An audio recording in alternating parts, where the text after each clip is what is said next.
Bienvenue sur Azimut, le podcast de l'orientation. Alors, un nouvel épisode dans la gestion du stress pour le podcast Azimut. Et celui-ci, il est consacré au rire. Alors, est-ce qu'on va bien se marrer ? Alors, je ne sais pas si on va bien se marrer, mais en tout cas, on va apprendre des choses. Et notamment, en fait, que certes, tout au long de ces épisodes sur la gestion du stress, je vous ai recommandé et nous vous avons recommandé de respirer. Mais là, l'idée, c'est de rire. Parce que le rire, c'est un anti-stress naturel que l'on a en nous 24/24 et que donc, c'est aussi puissant que la respiration.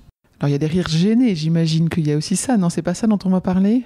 L'idée, c'est plutôt de comprendre pourquoi le rire va vous faire du bien et pourquoi il est important à certains moments de stress, de situations un peu difficiles à traverser, de penser aussi au rire en plus de la respiration. Il y a de nombreuses études qui ont montré que le rire était vraiment un anti-stress puissant.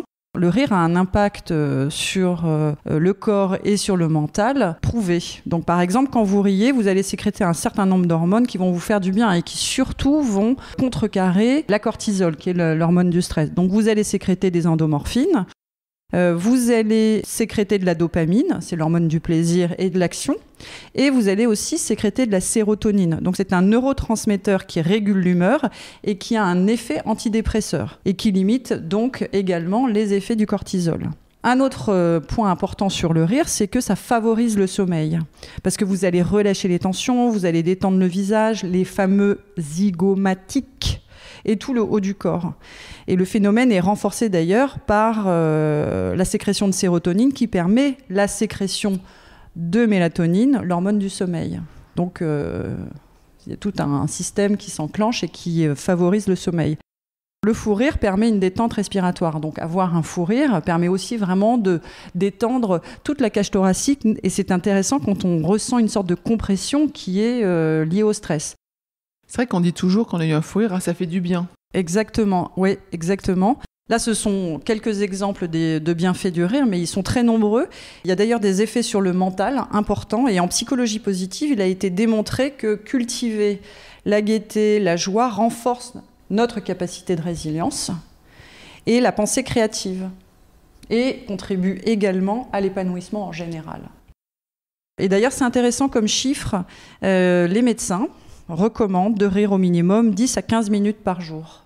Ok, donc il y a plein d'effets bénéfiques, mais comment est-ce qu'on déclenche ce rire ? Comment est-ce que tu proposes d'intégrer ce rire, toi, dans ton accompagnement ? Alors, il y a plusieurs manières de rire. La première, c'est effectivement, et je le recommande souvent dans mon accompagnement, c'est de provoquer, c'est-à-dire de se mettre devant une série et de prendre un bon moment pour rire, relâcher les tensions, se défouler. Il y en a qui vont faire du sport, et il y en a d'autres qui vont regarder un épisode de Friends et ils vont finalement avoir le même bienfait physique et mental.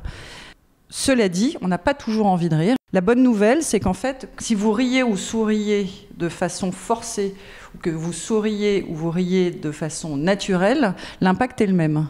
Et on fait encore appel à la visualisation, la puissance de la visualisation.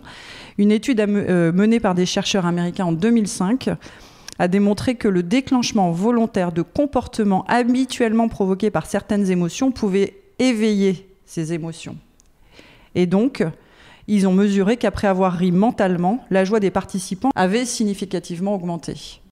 En fait, l'exercice que je propose, c'est de fermer les yeux, de s'installer sur une chaise tranquillement et de sourire. Donc sourire alors qu'on n'a pas envie de sourire. Et puis d'imaginer une situation où vous êtes vraiment amusé. Vous revivez cette situation, il arrive que vous ayez envie de rire d'ailleurs, et en tout cas, vous allez sourire intérieurement.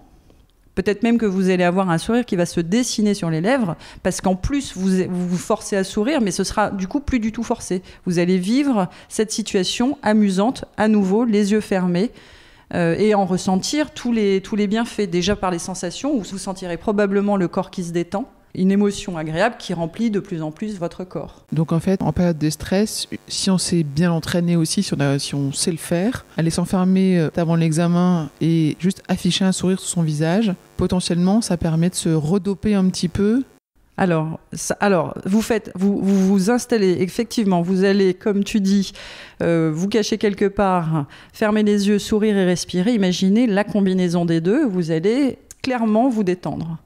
Clairement, se détendre, c'est canon, ça, comme recette, c'est assez facile. C'est assez facile. Et alors, je voulais quand même donner un dernier petit chiffre qui m'amuse beaucoup. Une autre étude, dont j'ai plus les références, avait prouvé que 1 minute de rire, donc de fou rire, équivalait à 40 minutes de relaxation. Il faut toujours avoir un bon copain qui nous fait rire, en fait. C'est aussi ça, la leçon. La leçon, c'est choisissez vos amis. L'humour, effectivement, peut contribuer à votre détendre et à votre bien-être physiologique et mental. Génial. Merci beaucoup pour cet épisode. Merci.